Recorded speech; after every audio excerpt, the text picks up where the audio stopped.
So we're about 1 month into 2025, and did you know that 88% of adults fail their New Year's resolution by the end of January? And I totally understand. I always try to start a new diet, a new exercise routine, waking up early, procrastinating less. Every year, I always fail my resolution within the first 2 weeks, but not this year. So in this video, I'm going to share with you how being organized, consistent, and intentional with my New Year's resolution goals helped me to follow through with all of my New Year's resolution and have a great start to the 2025 year. Let's go. So first things first, let's organize and declutter. Starting with my room. So honestly, I haven't cleaned my room in months, and it's gotten to this state where I can't even use my desk because it's cluttered up with so many little random things that I'm too lazy to put in the right place. So then it ends up getting put on my desk, and I can't even use my desk. And there's stuff in there that's been piling up since summertime, maybe like over half a year now.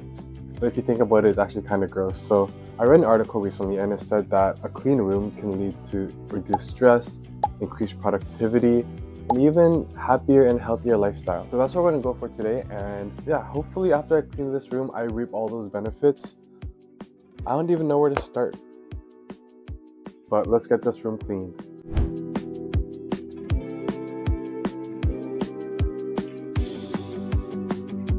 And it's also important to declutter. I realize I have so many things that I don't actually need when I was cleaning my room, but I just have so much sentimental value and attachment to all these items, so it makes it hard to throw it out. I do have lots of garbage here, but I'm gonna keep lots of it in like a storage in the basement. Yeah, I just keep lots of random things. I hold so much sentimental value towards everything, so everything tends to just pile up in my room, such as tickets to events or tags from clothing brands. And I also have so many clothes that I just don't wear, and that takes up all my space and it makes me feel so stuffy. I'm putting them in this box.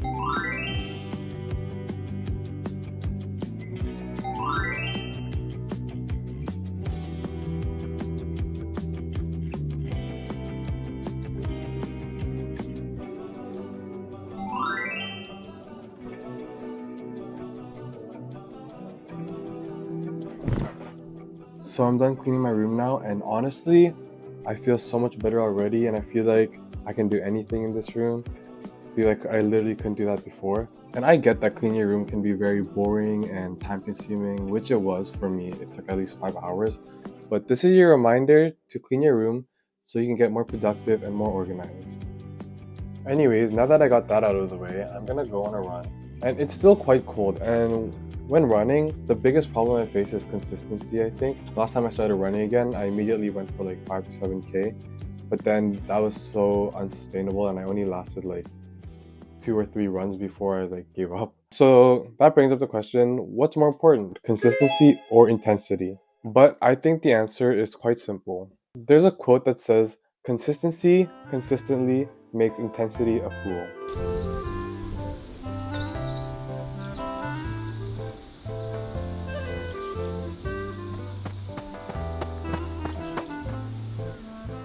Oh, didn't see you here. So what I'm doing different this year to stay consistent is I'm gonna start like I'm super beginner again.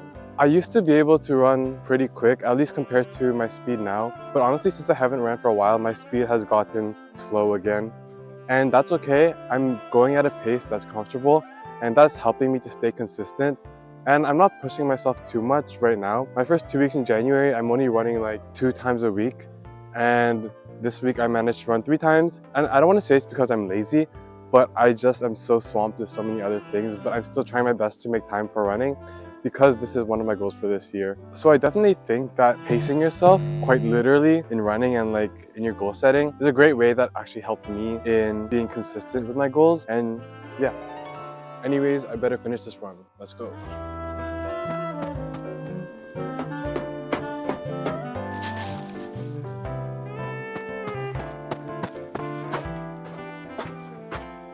$4K complete. Let's go have some lunch.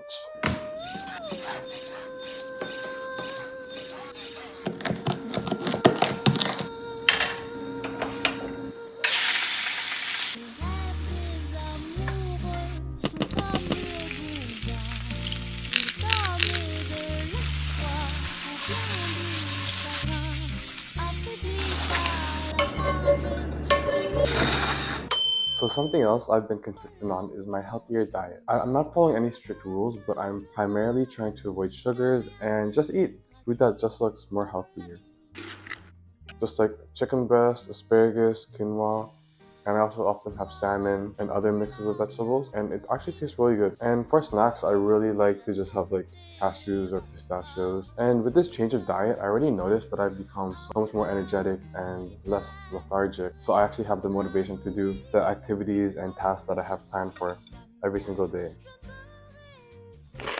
And what helps me be consistent is if I think that I'm gonna eat bad food, then I just think it cancels out whatever exercise I just did or whatever exercise I'm about to do. So it's not that worth it to reward myself with junk food or food that's like high in sugar or high in calories after.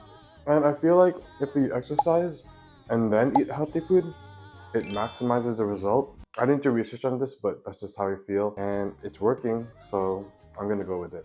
Oh, and my favorite food, natto. I've really grown this like obsession with natto. I eat it every day for breakfast. This Japanese fermented soybeans, and it's really like slimy. It's actually very healthy. So, and it has so many health benefits, such as, according to Google, it improves cardiovascular health, blood pressure, digestion, strengthens bones, improves bone health, strengthens immune system, is very nutritious, it's a probiotic, and has lots of protein. I recommend you eat natto. Anyways, let's go back to my clean room so I can tell you the last thing I do to help me achieve my goals for 2025. So the last thing I did, which is technically the first thing I did to make my New Year's resolution successful, was to be super clear and intentional with my goals. So I'm going to be graduating from university this summer, and I figured that it's about time I kind of sort out everything before I move on to the next big phase in my life. So I figured that I would clean my room, organize everything, declutter, get into a better routine and healthier lifestyle before making that big jump into the next big chapter of my life. I'm not gonna disclose my goals in detail, but I have been doing lots of budgeting and saving money for some future plans. And also I've been playing less games, I've been doing less doom scrolling in bed, and overall I've just been trying my best to be more productive. And now that my room is clean, I can be even more productive in my room. I've also been reading books. I'm reading my second book this year so far, which is more books than I've read all of probably the last 2 years combined, so that's a pretty good start. I know my situation doesn't necessarily apply to everyone that's watching this video, but I'm sure that if you look like 6 months down the road, I'm sure there's some goals that you want to accomplish, and just preparing now to have a better experience in the next 6 months will make everything much more enjoyable, in my opinion. Another thing I'm being more intentional with is the videos, because last year I really just went for quantity over quality, but this year I'm going to go for quality over quantity, and this is my first attempt at that. Like, I was doing script writing, I did storyboarding type of thing, and lots of planning for this video. And I think if you have watched my previous videos, you can see a big difference in like how this is organized. But yeah, I still will be making lots of more travel vlogs, so hopefully I get better equipment soon so that those vlogs will be much more fun to watch. So yeah, I'm gonna be working on learning about how to film better YouTube videos and get better angles and stuff like that, and hopefully I can pump out more fun to watch YouTube videos. Okay, I know I'm acting like everything that I'm doing in this video are such life-changing tasks, but honestly they're just small simple tasks that we forget to do on a daily basis. So I'm just making this video to hold myself accountable, and this is just a gentle reminder to any of you guys out there who are struggling to keep up with their New Year's resolution goals, that here are some things that you could do that help me. Hopefully they can help you. And yeah, best of luck with your New Year's resolutions, and if you like these videos, leave a thumbs up and a comment and subscribe for more videos like this. Bye bye. There's a quote that says consistency, consist